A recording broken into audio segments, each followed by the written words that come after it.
જી અનશન ઉપર તો હું ત્યાં સુધી રહીશ જ કે જ્યાં સુધી રૂપાલાભાઈની ટિકિટ રદ ન થાય ત્યાં સુધી, અને આગળ જતાં પણ અમે બહુ મોટી રણનીતિ રચશું અને મોટા પાયે આંદોલન કરશું.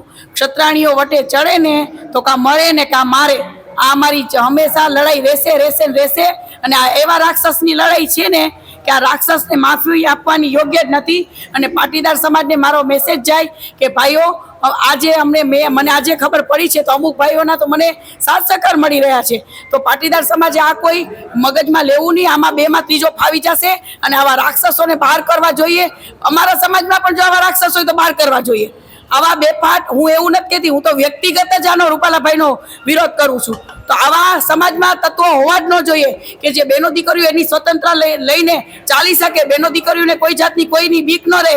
આ લડાઈ મારી ક્ષત્રિય સમાજના બહેનો માટે નથી, આ લડાઈ મારી અન્ય બધી નારીઓ માટે છે કે જે વ્હાઇટ કોલર સાથે પોતાની સ્વતંત્રતાથી જિંદગી જીવી શકે. આજે એને કોઈ જાતનો એવો ડર ન રહે કે કોઈ અમારી વિશે આ બોલશે અને આવા બફાટ કરીને વયા જાય. એના માટે માફી આજે નથી, કાલે નથી, 5000 નહીં 5 લાખ વખત હોય ને તો માફી શબ્દ તમારામાં આવશે જ નહીં. પ્રચાર તો અમે રૂપાલાભાઈનો બહુ મોટા પાયે, જે મેં એક ભૂખા પેટે જે કર્યો હતો ને ઘરે જઈને, હવે એ મોટા પાયે હું જ ઘરે જઈને રૂપાલાભાઈને વોટ નહીં એવો પ્રચાર હું કરીશ. અને નાનામાં નાના બીજેપીના કાર્યકર્તાને પણ અમે ક્યાંય પગ નહીં મૂકવા દઈએ. અમારું આંદોલન બહુ મોટા પાયે રહેશે. બીજેપી પાર્ટીનાનો બહુ મોટો ઠપકો મળશે.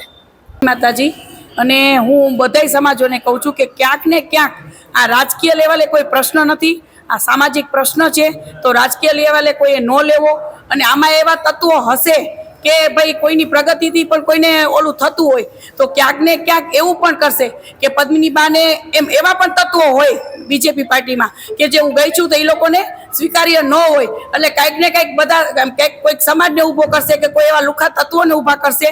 તો આ બધું મનમાં ન લેતા, બરાબર. અને કોઈ પણ ભાઈઓ, પટેલ સમાજના ભાઈઓ, આપ પણ અમારા ભાઈઓ છો, આપના બેનું દીકરીનું માન એ અમારા માથા ઉપર છે. અમારા ક્ષત્રિય સમાજના દીકરાઓ તો કોઈ દિવસ આવું વર્તન કરે જ નહીં. અને આજે રૂપાલાભાઈએ જે બફાટ કરી છે, આ એવું નથી કે ક્ષત્રિય સમાજને, એ તો દલિત સમાજ વિશે પણ એવું બેફામ બોલ્યા હતા. અને એવું બધું કેટલું બધું એનું વાયરલ થયું છે, એ તો વાંચો. જય માતાજી.